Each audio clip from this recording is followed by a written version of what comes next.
A very warm welcome to my channel. आज हम पढ़ने वाले हैं ऑब्जेक्टिव केस के बारे में। पिछले वीडियो में हमने पढ़ा था सब्जेक्टिव या नॉमिनेटिव केस के बारे में, यानी अगर वर्ब है, अगर किसी सेंटेंस में वर्ब है तो जो वर्ब को परफॉर्म करता है यानी जो एक्शन करता है उसे हम कहते हैं सब्जेक्ट या नॉमिनेटिव केस। आज हम पढ़ने वाले हैं ऑब्जेक्टिव केस के बारे में।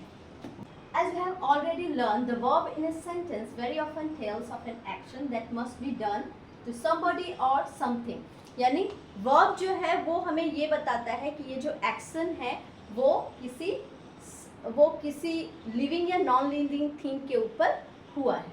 If I make, I must make something. If I kill, I must kill something or somebody.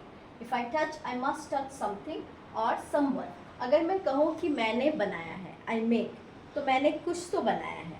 और अगर मैं कहूँ आई किल, मैंने मारा है, तो मैंने किसको मारा है। If I touch, I must touch something और someone. Look at the following sentences. Hari struck Rama. Struck क्या है? ये वर्ब है, ये स्ट्राइक का पास्ट है स्ट्रक। तो यहाँ Hari struck Rama. Whom did Hari strike? Hari ने किसको मारा? हरी ने रामा को मारा। He teaches me. Whom does he teach? उसने किसको पढ़ाया? मुझे पढ़ाया। He threw a stone.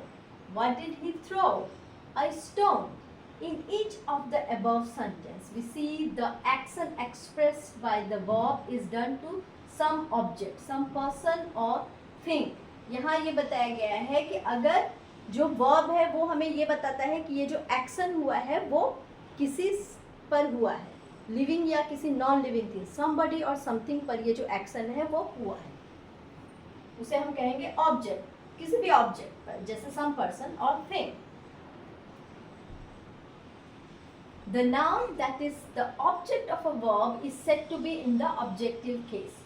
Noun या प्रोनाउन जो ऑब्जेक्ट होते हैं, जिन पर एक्शन किया गया है, उन्हें हम कहेंगे objective case.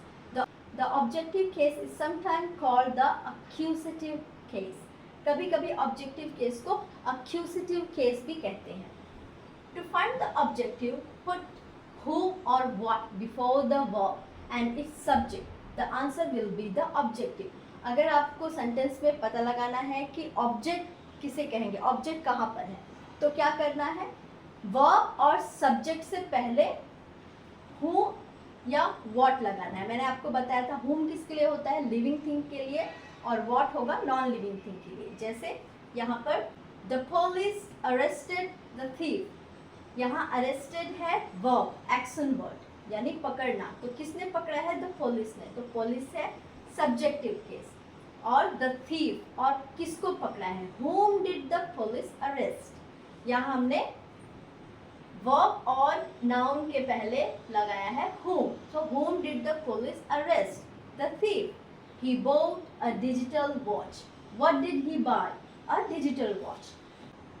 Nouns and pronouns following preposition are also in the objective case, such as the dog ran across the road. He arrived before me. यहाँ पर ये जो object है the road, और उसके पहले है ये preposition है across, तो ये प्रीपोजिशन भी ऑब्जेक्टिव केस ही कहलाएगा। और यही अराइव्ड बिफोर मी, ये दोनों क्या है? दोनों प्रीपोजिशन ऑब्जेक्टिव केस कहलाएंगे। Examine the following sentences. The dog bit the monkey. Second में the monkey bit the dog.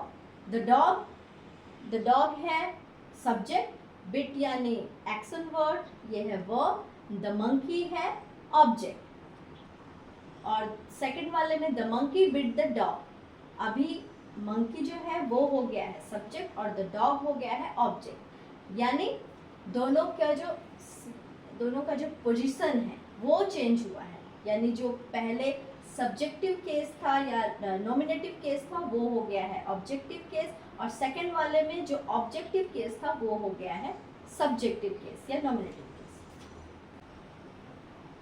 We thus see that the nominative and objective case of nouns are alike in form but are known by their position in the sentence and the sense. यहाँ पर हमने देखा कि noun का जो form है वो change नहीं हुआ है, यानी जो मंकी है वो मंकी है और जो डॉग है वो डॉग ही है, लेकिन उनका पोजीशन चेंज हो गया है। जो सब्जेक्ट था वो ऑब्जेक्ट हो गया है और जो ऑब्जेक्ट है वो सब्जेक्ट हो गया है। The nominative generally comes before the verb and the objective after it. आप बस इतना समझिए कि जो सब्जेक्ट है, जो नॉमिनेटिव केस है वो वर्ब के पहले आता है और जो ऑब्जेक्टिव केस है वो वर्ब के बाद में आता है। Now examine the following sentences. पहला है he struck me, सेकेंड है I struck him. It is to be noted that no nominative and objective cases of pronouns are indicated by a change of form. यहाँ पर जो pronoun है वो change नहीं हुए हैं, उनमें कोई चेंजेस नहीं है, वो दोनों वही है। Thus he changes in form and become him. पहले वाले में जो he है उसने अपना फॉर्म चेंज किया है, यानी वो पहले सब्जेक्ट है यानी नॉमिनेटिव केस है, वो हो गया है सेकंड वाले में हिम यानी ऑब्जेक्टिव केस बन गया है। और जो मी है, जो पहले वाले सेंटेंस में मी है यानी वो ऑब्जेक्टिव केस है, वो यहाँ पर सेकंड वाले में आई हो गया है यानी सब्जेक्ट बन गया है, नॉमिनेटिव केस हो गया है। सो हमने देखा कि फॉर्म में चेंजेस नहीं है, बस दोनों के जो पोजीशन है वो चेंज होते हैं, तो हमें ये चेंज करना पड़ता है। अगर आपको ये समझ आ गया होगा तो हम एक्सरसाइज करते हैं। पिक आउट द नाउन्स और pronouns in the objective case in the following sentences. ये जो सेंटेंसेस दिए गए हैं उनमें आपको बताना है कहाँ पर ऑब्जेक्टिव केस है। ही सेल्स बेसिस, यहाँ पर ही है सब्जेक्ट, वर्ब है सेल्स और बेसिस वो बेचता है, वो क्या बेचता है, वो क्या बेचता है, what does he sell, basis, basis है objective case. The mongoose eats snakes. What does the mongoose eat? Mongoose क्या खाता है? Snakes. तो ये snakes है object. Snakes fear the mongoose. Whom do snake fear? Mongoose. Snakes किससे डरता है? Mongoose से. The mongoose is the object. Mosquitoes causes malaria. What do mosquitoes causes? Malaria. Malaria है object. She was playing with the children. Whom was she playing with? वो किसके साथ खेलती है? Children के साथ. The children are the object. They are very proud of her. Whom are they proud of? वो किस पर proud करते हैं? Of her. तो ये her है object. The result was announced by the teacher. The result है subject, announced is verb और उसको announce किसने किया? The result, by whom the result was announced? By the teacher. तो the teacher है object. अगर आपको ये वीडियो अच्छा लगा तो आप इसे लाइक और सब्सक्राइब जरूर कीजिए ताकि आप आगे की वीडियो को देख सकें।